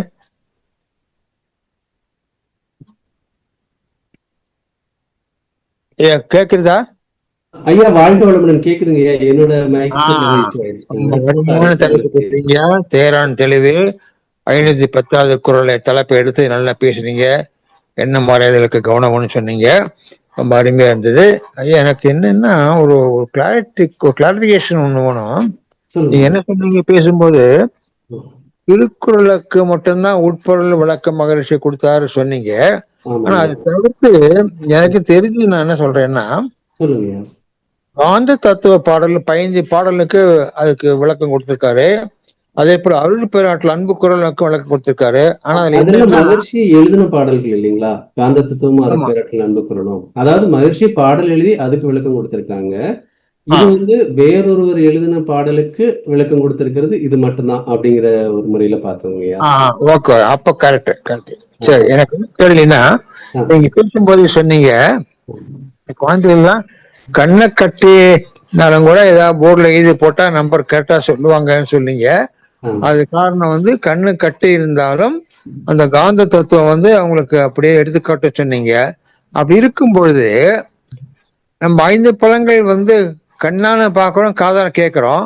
அப்ப அந்த காந்தத்தை வச்சுட்டு கண்ணால ஏன் கேட்க முடியாது, காதால பார்க்க முடியாது? இருக்குங்கய்யா. அதாவது 5 நம்ம எப்படி இதை பார்க்கலாம் அப்படின்னா, இந்த 5 இல்லாம 4 அறிவு, 3 அறிவு, 2 அறிவு தாவரங்கள்லாம் இருக்கு இல்லைங்களா? இப்ப பாம்பு எல்லாம் இருக்கு அப்படின்னா, பாம்புக்கு காது கிடையாது. ஆனாலும் அது உணர்ந்து கொள்ளுதும்பாங்க. அந்த மகுடி வச்சு அவர் ஊதும் பொழுது, பாம்பாட்டி ஊதும் போது அவர் அதால பாம்பால அது உணர முடியுதுங்கிறாங்க. அப்போ காதுங்கிற ஒரு கருவி இல்லாம ஜீவகாந்த மாற்றத்தால தோள்கள்ல ஏற்படக்கூடிய அழுத்தத்தின் மூலமாக அது அந்த சத்தத்தை உணர்கிறதுன்னு நம்ம சொல்றோம் இல்லைங்களா? அதே ஆமா. மாதிரி தாங்க இருக்கும். ஓகே ஓகே, நல்ல மூர்த்தி, நன்றியா. வாழ்க்கை வளமுடன். வாழ்க வளமுடன், வாழ்க வளமுடன். அடுத்து- அடுத்து மேபி அடுத்ததாக சந்திரசேகர் ஐயா. சந்திரசேகர் அவர்கள் மும்பையிலிருந்து. வாழ்க வளமுடன் நரேஷையா. வாழ்க வளமுடன் ஐயா, வாழ்க வளமுடன். எப்போதும் போல் அருமையான பேச்சு. நன்றிங்க. இது வந்து ஒன்று ஷேர் பண்ண நினைச்சேன். நீங்க முகேஷ் அம்பானி பத்தி சொன்னீங்க. நீங்க என்னோட ஞாபகம் வந்தது. நான் முதல் விஷயத்துல ஜாயின் பண்ண தான் முகேஷ் அம்பானிகிட்ட போய் ஜாயின் பண்ணேன். நான் சிஸ்டத்துல வந்த தான். சரிங்க. அப்போ முகேஷ் அம்பானிகிட்ட போயிருக்கும்போது ஃபர்ஸ்ட் ஃபியூ டேஸ்ல ஒவ்வொருத்தரா அதான் செலக்ட் பண்ணிட்டு இருந்தார். ஓகே. அப்போ இண்டக்ஷன் கொடுத்துருந்தார். நாங்க ஒரு 10 பேர் இருந்தோம். ஐயா உங்க குரல் விட்டு விட்டு கேக்குதுங்க. அப்படியா? ஒரு செகண்ட். இப்ப கரெக்டா கேக்குதுங்க. இப்ப நல்லா இருக்கா? இப்ப கரெக்டா கேக்குதுங்க. சரி, இப்போ ஃபுல்லா வச்சிருக்க வந்து. அப்போ ஒரு முகேஷ் அம்பானியை பார்க்க போகும்போது ஜாயின் பண்ண அப்புறம் இண்டக்ஷன் ப்ரோக்ராம் நடந்தது. ஓகே. அப்போ அவர் எல்லாரும் எங்களுக்கெல்லாம் பிரீஃபிங் கொடுத்துருந்தார். குரூப் ஹெட்ஸ் ஒரு 10 பேர் இருந்தோம் நாங்க. சரிங்க. அப்போ அவர் ஒன்று சொன்னார். இந்த தேரான் தெளிவுல சொன்ன மாதிரியே ஆராயாமல் ஒருவரை நம்புவதும் ஆராய்ந்து நம்பியவர்களை சந்தேகம் கொள்வது என்ற கொள்கையை அவர் அப்படியே சொன்னார். அவர் சொன்னார், ஃபர்ஸ்ட் 3 மாசத்துக்கு நான் உங்களை நம்பவே மாட்டேன். I'll be fully suspicious. எது வேணாலும் நீங்க வந்து you should not get upset. That is my nature. நான் ஃபர்ஸ்ட் 3 monthsக்கு உங்களை நீங்க பண்றது சந்தேகக்கரோட தான் பார்ப்பேன். பட் அந்த 3 மாசத்துல நீங்க கன்வின்ஸ் பண்ணிட்டீங்கன்னா அதுக்கப்புறம் நான் வீட்டு சாவியை கூட உங்ககிட்ட கொடுத்துருவேன். Very good. That is the way he operated. That is why he is successful. புரியுதுங்க. நன்றி. வாழ்க வளமுடன். மற்ற நண்பர்களுக்கு வந்து ஒரு சின்ன ஐயா பற்றின அறிமுகம். சந்திரசேகரன் ஐயா தான் மும்பை மாணவர்கலை அறக்கட்டளையோட தலைவர். அதாவது நிறைய அனுபவம் என்ன அப்படின்னா, ஐயாவும் ரிலையன்ஸ் இண்டஸ்ட்ரியில முகேஷ் அம்பானி கீழே நேரடியா ஒர்க் பண்ணியிருக்காங்க. அதனாலதான் அவர் இந்த உதாரணத்தை நமக்கு இந்த நேரத்துல பகிர்ந்துக்கிட்டாங்க. ரொம்ப நன்றிங்க ஐயா. வாழ்க வளமுடன். நன்றிங்க. அடுத்து மேபி குருவம்மாள் அம்மா. அடுத்ததா குருவம்மாள், நீங்க அன்வைட் பண்ணிட்டு பேசலாமா? ஐயா வாழ்க வளமுடன். கேக்குதா? வாழ்க வளமுடன் கேக்குதுங்கம்மா, சொல்லுங்க. ஐயா ரொம்ப சிறப்பான வரீங்க ஐயா. நீங்க எப்பொழுதும் போல இன்றைக்கு மிகவும் சிறப்பு. காது நல்லா கேக்குறவங்களை பார்த்து உனக்கு பாம்பு காதா அப்படின்னு கேட்பாங்க. அது எதை வச்சு நம்ம இப்ப வந்து பாம்புக்கு காதே இல்ல, அது எதை உணர்த்துது? அதாவது காது இல்லாமையே காது கேட்க முடியுது பாம்புனால. சோ அப்போ வந்து சத்தம் அந்த மாதிரியான இதுல, அதாவது காது இல்லாமயே ஒருத்தரால காது கேட்க முடியுது அப்படின்னா எந்த அளவுக்கு கேட்கும் திறன் அதிகமாக இருக்கும் நம்ம சொல்றோம் இல்லைங்களா? அது மாதிரிதான் பாம்பு காது அப்படின்னா, அதாவது ஒண்ணுமே இல்லாம சாதாரணமா காதுல கேட்காது, உனக்கு பாம்பு காது, அதனாலதான் நீ அங்கிருந்து கூட உனக்கு இது கேட்டுருச்சு அப்படின்னு நம்ம சொல்றோம். அந்த மாதிரிதான் அது நடைமுறையில வந்திருக்கும், நம்ம எடுத்துக்கலாம் அதை. வாழ்க்கை வளமுடன். சரி, அப்புறம் நீங்க இப்ப வந்து ஸ்பீச் கொடுக்கறப்போ ஒரு வீடியோ போட்டிருக்கீங்க. அதுல வந்து ஒரு குழந்தை சுத்திட்டே வருது. அது ஜீவகாந்தம் தானங்கய்யா? சுத்திட்டே வர்றது, அந்த ஊடால ஒண்ணு வருது, அது என்னங்கய்யா? இல்ல, ஒரு கேள்வி மாதிரி மனசு வந்து குழப்பிக்கிட்டே இருக்கு, சந்தேகமா இருக்குன்னு அது அப்படியே கேள்வி கேட்டுக்கிட்டே இருக்கிற மாதிரி. அதான் நம்ம குழப்பமா இருந்தா மனசுல வந்து ஒரு கேள்வி வந்துகிட்டே இருக்கும் இல்லைங்களா? அந்த கேள்விதான். ஆமா, அதான் அந்த படத்தினுடைய விளக்கம் என்னன்றதுக்காக தான் இப்ப கேட்டேன். சரிங்கம்மா. அந்த பேசிக்கலா அந்த கேள்விகள் திரும்ப திரும்ப கேட்கறது தாங்கம்மா, வேற ஒண்ணும் இல்லை. சரி, வாழ்க வளமுடன். வாழ்க வளமுடன். இந்திராணி அம்மா. வாழ்க வளமுடன் ஐயா. வாழ்க வளமுடன் அம்மா. வழக்கம் போல சுருங்க சொல்லி விளங்க வைத்திருக்கீங்க. பேரான் தெளிவு, அருமையான தலைப்பு. தலைப்புக்கு ஏற்றவாறு சிறப்பான சிந்தனை உரை ஐயா. எதுவும் கேள்வி கேட்கறதுக்கான வாய்ப்பே இல்லை உங்களுடைய உரையில. எப்பவுமே தெளிவா இருக்கும். அதே மாதிரி சுருங்க சொல்லி விளங்க வைத்திருக்கிறீர்கள். நன்றி ஐயா. வாழ்த்துக்கள் ஐயா. வாழ்க வளமுடன். வாழ்க வளமுடன். வாழ்க வளமுடன் ஐயா. நன்றிங்கம்மா. வாழ்க வளமுடன். வாழ்க வளமுடன். நன்றி ஐயா. நன்றிங்கம்மா. ஹானர் எக்ஸி அப்படின்ட்டு அவங்க கனெக்ட் பண்ணிட்டு பேசலாமா? வாழ்க வளமுடன் ஐயா. வாழ்க வளமுடன். ரொம்ப ஒரு குழந்தை சின்ன குழந்தையா பிறக்கக்குள்ள எவ்வளவு மகிழ்ச்சியாவும் ஆனந்தமாவும் நல்லா சிரிக்குது. அந்த காந்த திணிவினால 3 மடங்கு 4 மடங்கு அதுக்கு காந்த திணிவு இருக்கு. ஆனா நம்ம மகரிஷி ஐயா எவ்வளவு தூரம் அதை ஆராய்ந்து அந்த காந்த தத்துவத்தை ரொம்ப அற்புதமா வளர்த்தி நம்மளும் வயசாவாவ நம்மளுக்கு கொடுக்கறதுக்கு எல்லா பயிற்சியும் கொடுத்தாரு. நம்ம எந்த அளவுக்கு காந்த திணிவுல இருக்கிறோமோ அந்த அளவுக்கு ஆற்றல் கிரகிச்சு நம்மளால எவ்வளவு தூரம் மன மகிழ்ச்சியாவும் இருக்க முடியுது. ஆனாலும் நம்ம இந்த உள்ளுணர்வு கல்வி மூலியமா எவ்வளவு தூரம் அந்த அகம் மகிழங்கள் சொல்லிட்டு கொடுத்துருக்காரு. ஆனாவும் நம்ம 5 புலன்களால வயசு ஆவாவ நம்மளுக்கு அந்த காந்தத்தன்மை குறையதான் செய்துங்கய்யா. சில டைம்ல ஈடு கொடுக்க நம்மளும் நம்ம அந்த பயிற்சி எல்லாம் செய்யறோம். இந்த புற உலக சூழ்நிலையினால நம்மளுடைய அந்த வேலை பளு காரணமாகவும் இப்பெல்லாம் ஒர்க்லாம் பார்த்தீங்கன்னா நிறைய ஹெவியாகவும் ஒர்க் இருக்கு. அவங்க சம்பளம் கொடுத்தாலும் ஆனாலும் நம்மளுடைய காந்தம் இழக்க தான் செய்து நம்ம எவ்வளவு தூரம் அதை நம்ம பண்ணிட்டு போறோமோ நல்லா இருக்கு. ஆனாலும் இந்த நம்ம மகிழ்ச்சி கொடுத்த நம்ம உடலுக்கு பண்ணோன்னே அந்த சரி பண்ணிக்கிறோம். ஒரு துணி இருந்தாலும் வாஷ் பண்ணப்பட்டா கரையை போயிடுது. ஆனா இந்த வான்காந்தத்துல ஏற்பட்ட அந்த பதிவுகள் எவ்வளவு ஒரு இக்கட்டான சூழ்நிலையை எடுத்தாந்து விட்டுருக்கு. எவ்வளவு உலகமே அதை ஆட்டி வளைச்சி எவ்வளவு கஷ்டங்கள் எடுத்து போய் விட்டுருக்கு. ஆனா எவ்வளவு குடும்பங்கள் எவ்வளவு பேருக்கு வேலையில்லா திண்டாட்டம் எவ்வளோ எடுத்து போய் இந்த அழிவை நோக்கி இருக்குது ஐயா. இந்த வான்காந்தத்தை அலைய எப்படியா நம்ம சரி செய்ய முடியும்? அவ்வளவு தீய எண்ணங்கள் அவ்வளவு தூரம் இருக்கு. எவ்வளவு தூரம் இப்ப நடந்திருக்குன்னு நீங்க பார்த்திருக்கலாம். அதை நம்ம இன்னும் என்னென்ன வழிகள் பண்ணா நம்ம மனவளக்கலை அன்புனா நம்ம மகரிஷி ஆனா நம்ம பிரபஞ்சத்தையே வாழ்ந்துற அளவுக்கு நம்மளுக்கு உயர்த்தி கொடுத்துட்டாரு. நம்ம வாழ்த்திக்கிட்டு தான் இருக்கோம். இன்னும் வேற என்ன வழிகள்ல செய்யலாங்க ஐயா? வாழ்த்துதாங்க ஐயா, ஒரே வழி, வேற ஒண்ணுமே இல்லை. அதாவது நம்மளால எல்லாரையும் மாற்ற முடியுமா அப்படின்னா முடியாது. ஏன்னா நாம எல்லை கட்டியவர்கள் இல்லையா? நாம இயற்கையோட மாற்றமாக இருந்தாலும் நாம எல்லை கட்டியவர்கள். நமக்கும் உடலுக்கும் ஒரு எல்லை இருக்கு, நம்முடைய மன அளவுக்கும் திணிவுக்கும் ஒரு எல்லை இருக்கு. இப்போ இந்த எல்லையால அதை முடிக்க முடியுமா அப்படின்னா சிரமம் தான். அதனாலதான் எத்தனையோ மகான்கள் வாழ்ந்தாலும் எத்தனையோ மகான்கள் வாழ்த்தினாலும் உலகத்துல இத்தனை சிக்கல் இருக்கு அப்படின்னா அவர்கள் எந்த அளவுக்கு வலிமையாக வாழ்த்து கொடுத்தாங்களோ அதை விட கெடுதலுக்கு வாழ்த்து கொடுக்கக்கூடிய நபர்களுடைய எண்ணிக்கை அதிகமாக இருந்திருக்கு. அதுதான் காரணம். அதனாலதான் அப்ப நாம நினைச்சு இதை மாத்த முடியுமா? நாம இது எப்படின்னா அந்த குருவி எடுத்து வச்சு கூடு கட்டுறதுக்கு கொஞ்சம் கொஞ்சமா சேர்க்கிற கதை தான் அது. அது பலன் இருக்கா? கண்டிப்பா பலன் இருக்கு. ஆனா மொத்தத்தையும் மாற்ற முடியுமா? மாற்றுறதுக்கு இது போல எண்ணக்கூடியவர்களுடைய எண்ணிக்கை அதிகமாகும் பொழுதுதான் அதை நம்மளால மாற்ற முடியும் இல்லைங்களா? சோ அந்த நிலை வர்றதுக்கு தான் நம்ம இதெல்லாத்தையும் பண்ணிட்டு இருக்கோம்.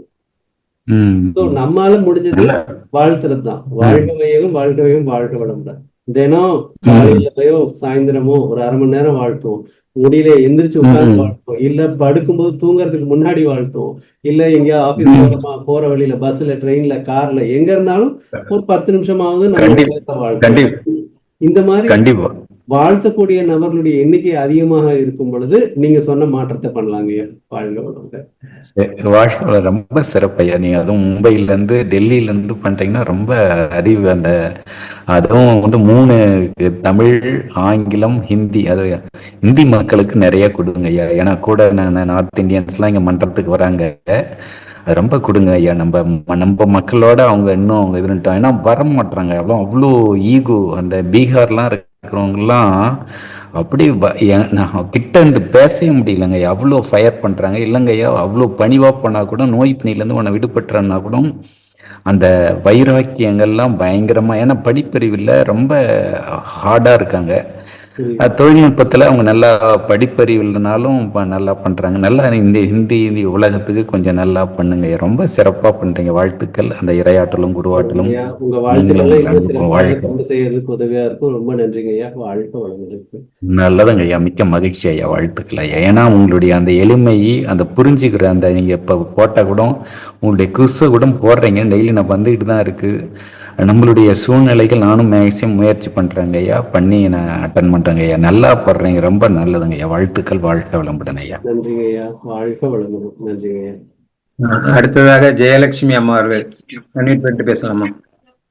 Sir Balasubramaniam sir. வாழ்க்கை வளமுடன் சார். நேரம் கோரிதி நானே லைன்ல வந்துட்டேன்.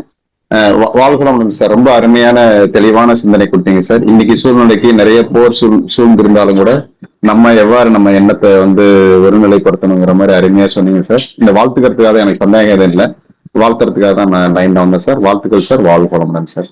நன்றிங்க சார். வாழ்க வளமுடன். வாழ்க வளமுடன். ஐயா மணி 7:05 ஆயிட்டு முடிச்சிருவோங்க ஐயா. வாழ்க வளமுடன். நிறைவு சொன்னீங்க. நன்றி. வாழ்க வளமுடன். உலக நல வாழ்த்தோடு நிகழ்வை நிறைவு செய்து கொள்வோம்.